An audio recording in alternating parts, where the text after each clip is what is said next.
1808, 1822, 1889. Foi escrevendo sobre a história do Brasil que o jornalista Laurentino Gomes acabou escrevendo sua própria história.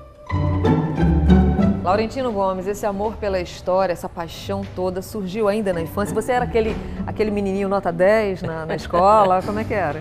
Não, eu acho que antes de eu ir para a escola, essa paixão foi sendo plantada em casa. Eu venho de uma família relativamente pobre, de agricultores do interior do Paraná, mas apesar de não terem muita escolaridade, especialmente o meu pai valorizava muito a leitura e ele emprestava livros do pároco local e ele lia muito sobre a história da igreja, o Império Romano, o Imperador Nero, os cristãos no circo romano. E aí quando eu era criança eu ia levar o almoço para o meu pai na roça, ele era cafeicultor. Então nós nos sentávamos debaixo de um cafeeiro e ele me contava histórias do que ele estava lendo. E eu ficava encantado. Essa é uma memória que eu guardo com muito carinho. E eu acho que nasceu ali a vocação do jornalista e do historiador.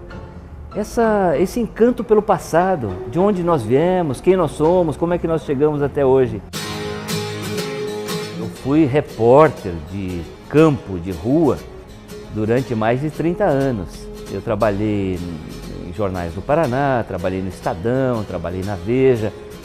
Eu fui correspondente da Veja em todas as regiões do Brasil, trabalhei na Amazônia. Então isso me ajudou a ser mais brasileiro, a entender melhor esse país, né? Laurentino, o primeiro livro da sua vida foi o 1808, né, o primeiro da trilogia, né, que fala da fuga da corte portuguesa para cá, para o Brasil. Depois veio 1822, que fala sobre a independência, e agora 1889, que fala sobre o fim da monarquia, né, a proclamação da República. Isso. Você acha que o fim da monarquia foi saudável para o Brasil? Você, cidadão brasileiro, você acha isso? Eu acho que era um passo inevitável, porque a monarquia no Brasil era uma excentricidade. Esse é um continente republicano, né? O Império também ajudou a consolidar uma ideia de brasilidade, especialmente nas artes.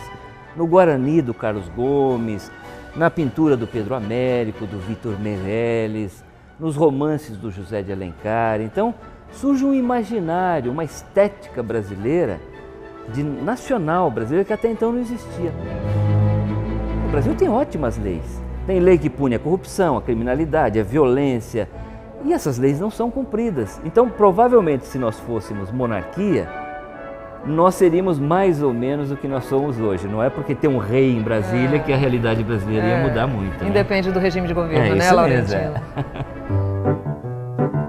Laurentino, o que você acha dessa ciumeira que existe entre os historiadores, né, os acadêmicos, os professores de história e tal, e você escrevendo história? No começo foi mais. Eu enfrentava uma certa hostilidade dentro da academia. Mas as pessoas foram percebendo que o meu objetivo não é nem desqualificar o trabalho dos historiadores e nem banalizar a história, é popularizar. Minha contribuição é de linguagem, ou seja, eu bebo na fonte dos historiadores. Se o assunto e o personagem for de interesse público, o jornalista tem a legitimidade para falar sobre aquele assunto. E a história é de interesse público. Existe uma teoria de alguns historiadores daqui do Rio Grande do Norte de que o Brasil foi descoberto aqui nessa costa. O que você acha disso? Esse é um assunto que me interessa muito. Existem historiadores, inclusive documentos, relatos que teria sido aqui no Rio Grande do Norte, o que faz muito sentido, porque é a parte geográfica mais proeminente em direção ao oceano. Eu acho assim, independente de dizer qual realmente foi o primeiro lugar, o assunto do descobrimento precisa ser revisitado. Laurentino Gomes, o que falta para o Brasil mudar a sua história daqui para frente? A cidadania. Um livro? A biografia do Getúlio Vargas, recém-escrita pelo jornalista cearense Lira Neto. Adorei, muito bom. Uma cor, Laurentino? Azul. Eu sou apaixonado pelo azul, uso nas minhas roupas, está na bandeira, está no céu, está no mar, eu adoro azul. Um nome? Câmara Cascudo. Olha! Grande folclorista potiguar, aliás, muito injustiçado pela intelectualidade brasileira, que o considerava conservador, de direita, monarquista. Mas se você quiser entender o Brasil de hoje, tem que estudar Câmara Cascudo. Coisa boa. Encerramos então com chave de ouro essa entrevista com o Laurentino Gomes. Prazer, cara. Prazer foi meu. Adorei. Obrigado. Até a semana que vem.